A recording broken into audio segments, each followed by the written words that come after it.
Let's make quick and easy delicious beef कढ़ाई। 2 kg लेंगे boneless beef जिसमें 5% तक चर्बी भी है।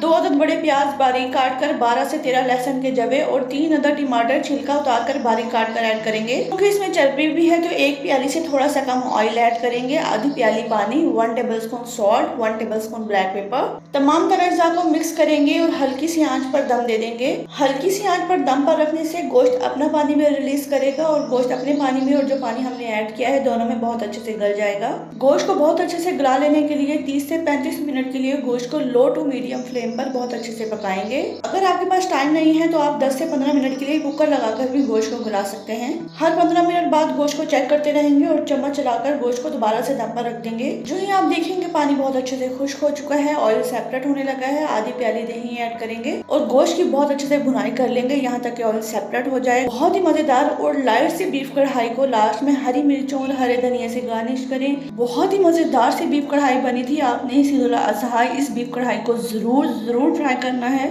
Don't forget to like. Allah Hafiz.